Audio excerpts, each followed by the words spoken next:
మా తమ్ముడు వాళ్ళు హైదరాబాద్ నుంచి వచ్చి 2 నెలలు అవుతుంది. అప్పటి నుంచి ఇప్పటివరకు నేను కనీసం వాళ్ళని మా ఇంటికి ఒక్కరోజు కూడా భోజనానికైతే పిలవలేదంటే మీరు నమ్ముతారా? అస్సలు పిలవలేదు. ఎందుకంటే ఏదో ఒక రీజన్ వల్ల నేనే వాళ్ళ ఇంటికైతే వెళ్ళాల్సి వస్తుంది.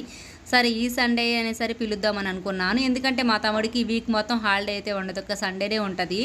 ఇక అయితే మాత్రం సడన్గా ఫీవర్ అయితే మా పాపకు వచ్చింది. ఇక హాస్పిటల్కి తీసుకుని వెళ్ళి అక్కడి నుంచి వచ్చేసరికి 10:30 అయింది. అంటే ఇంటికైతే రాలేదు. ఇంకా అక్కడి నుంచి మా తమ్ముడు వాళ్ళ ఇంటికైతే తీసుకుని వెళ్ళాడు. లంగ్స్లో ఇన్ఫెక్షన్ అయితే అని చెప్పేశారు డాక్టర్స్.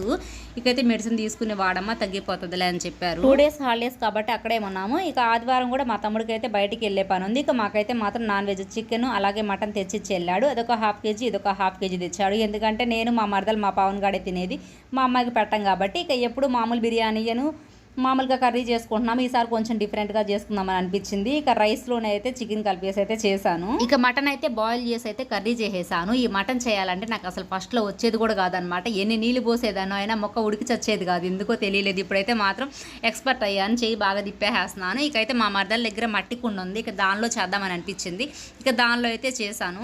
నేను చేసిన ప్రాసెస్ అయితే చెప్తాను వినండి. చికెన్ తీసుకుని దానిలో కొంచెం ఉప్పు, కారం, పసుపు, అల్లం వెల్లుల్లి పేస్టు, నిమ్మకాయ, గరం మసాలా, ధనియాల పొడి ఇవన్నీ వేసి బిర్యానీ మసాలా వేసి కలిపేసి ఒక అరగంట అయితే మ్యారినేట్ చేశాను. ఆ తర్వాత 2 స్పూన్స్ పెరుగు అయితే వేసాను. ముందే వేయటం అయితే మర్చిపోయాను. మళ్ళీ వీడియో ఆన్ చేసి చూసి పెరిగేసాను. ఒక అరగంట మళ్ళీ మ్యారినేట్ చేశాను. ఇక నూనె కాగిన తర్వాత హోల్ గరం మసాలా వేసాను. తర్వాత ఆనియన్స్ వేగాక ఈ మ్యారినేట్ చేసిన చికెన్ అయితే వేసాను. ఇక చికెన్ వేసిన తర్వాత కొంచెం సేపు చికెన్ అలా ఉడకనిచ్చి వాటర్ పోసి కల్లుప్పు అయితే వేసాను. ఇక మరిగేటప్పుడు రైస్ వేసాను. ఇక ఫైనల్గా అయితే కొత్తిమీర పుదీనా వేసి అయితే ఇక ఉడికిచ్చాను. నిజంగా రైస్ ఉడుకుతుంటే ఎంత మంచి స్మెల్ వస్తుందంటే అసలు ఎప్పుడెప్పుడు తిందామని ఆత్రంగా అయితే అనిపించింది, ఆకలేసింది. ఎందుకంటే మట్టి కొండలో చేస్తున్నాను కదా, ఇంకా టేస్ట్ వచ్చేసిద్ది కదా.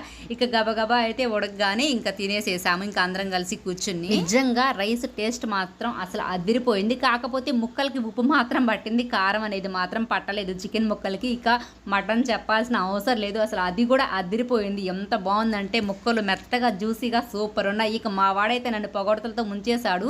అసలు వాడు మటనే తినడు, అలాంటి వాడు తిన్నాడు. ఫైనల్గా అన్ని వంటలు నేర్చేసుకుంటున్నాను. ఈ వీడియో లైక్ చేసి సబ్స్క్రైబ్ చేసుకోండి.